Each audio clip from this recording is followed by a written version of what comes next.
This weekly overview is for October 19th through October 23rd. This week we're tackling recursive formula and the explicit formula through arithmetic sequencing. Here's your assignments for this week. So you have notes on sequencing. So that's your intro to sequencing. Then you have your 3 questions at the end of it. That's Monday's assignment.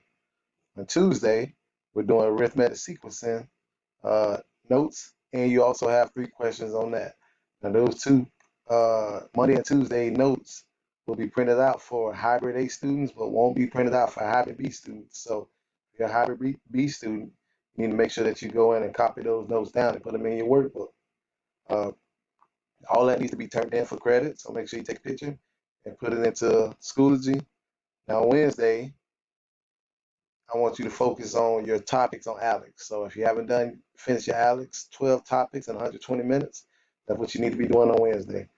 Thursday, there's a worksheet, arithmetic worksheets, problem 1 through 20. Okay, if you have any questions, you need to make sure you see me during that day or reach out to me through email or on my cell phone. Friday is a continuation of Thursday because I do know it's going to take you a while to finish those 20 problems. So I didn't want to go too much at you. So I left Friday open so you can finish all your work that you haven't finished for the week. So hopefully you have Monday and Tuesday done before you get to a Thursday worksheet, and you can focus Thursday and Friday on just the worksheet. Okay, again, if you have any questions, email me. You can email me through my school email or through Schoology, or you can give me a call or a text message on my cell phone. Talk to you soon.